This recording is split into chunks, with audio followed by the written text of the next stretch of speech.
అలా బస్ స్టాండ్కి బయలుదేరాను సార్.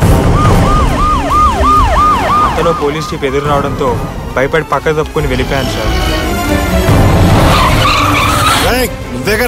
నేనేనా? ఎందుకన్నా? ప్లీజ్ సార్, ఎందుకు ఆపుతున్నారు సార్? సార్ సార్ నా బస్సు టైం అయింది సార్, నన్ను వెళ్ళనివ్వండి సార్. సార్ ప్లీజ్ సార్, నేను వెళ్ళాలి సార్.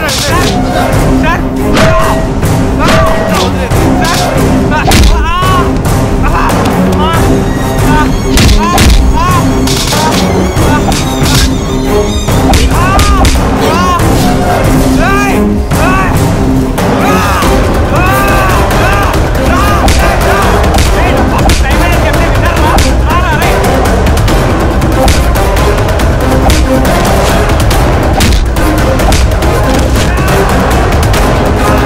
వాళ్ళ నుంచి తప్పించుకుని బస్ స్టాండ్కి వెళ్ళి శిరీష కోసం వెతికాను. ఆ అమ్మాయి ఎక్కడా కనిపించలేదు. అలసిపోయి నిద్రపోయాను సార్. లేచి చూస్తే చుట్టూ జనం.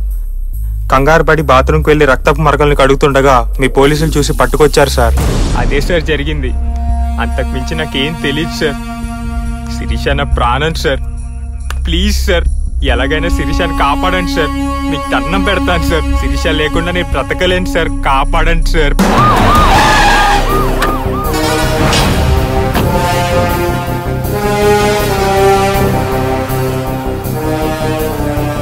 సార్, ఆ రోజు ఇన్సిడెంట్ ఎక్కడ రికార్డ్ కాలేదు సార్.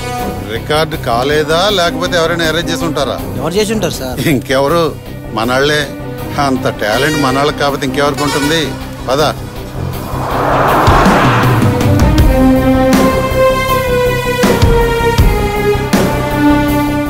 ఆదర్శ్ బ్యాంక్.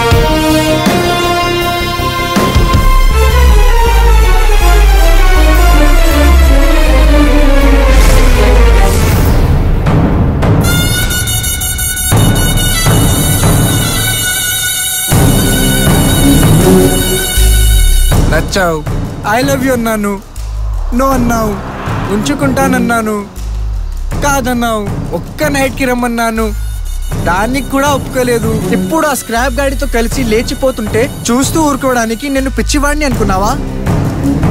నేను నిన్ను అబ్జర్వ్ చేస్తూనే ఉన్నా. ఈ రోజుతో వాడక్కడ అవుట్, నువ్వు ఇక్కడ అవుట్. ఆగవే ఆగవే ఆగవే.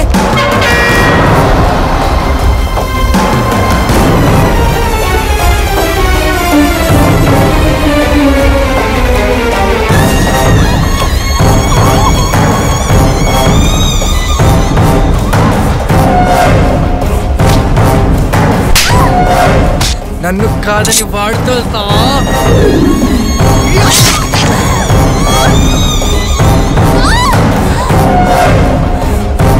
స్టాప్. ఇవన్నీ పెన్ డ్రైవ్ వేసి నాకు ఇవ్వండి. నీకేమన్నా బ్రెయిన్ డెడ్డా? మేయర్ కొడుకుని అరెస్ట్ చేస్తావా? పక్కా ఎవిడెన్స్ దొరికిన తర్వాత మేయర్ కొడుకు అయితే ఏంటి, మేజిస్ట్రేట్ కొడుకు అయితే ఏంటి సార్? అసలు ఆ రోజు ఏం జరిగిందో ఒక్కసారి పెన్ డ్రైవ్ చూడండి సార్, మీకే తెలుస్తుంది. ఇదేమన్నా షార్ట్ ఫిల్మా? ఆనందంగా చూసి అవార్డులు ప్రకటించడానికి మనం ఏం చేసినా, ఎవరిని అరెస్ట్ చేసినా పక్కా ప్లాన్ లో వెళ్ళాలి. రెడ్ హ్యాండెడ్ గా క్రిమినల్ దొరికిన తర్వాత ఇంకా ప్లాన్ ఏంటి సార్? ఆ రోజు స్టేషన్ కు వచ్చి దౌర్జన్యంగా కొడుకుని విడిపించుకెళ్ళిందిగా. ఈ రోజు ఆవిడ దగ్గరికి వెళ్ళి కొడుకుని ఈడ్చుకొచ్చి సెల్లో పడేస్తే మా డిపార్ట్మెంట్ దమ్మేంటో తెలుస్తుంది సార్.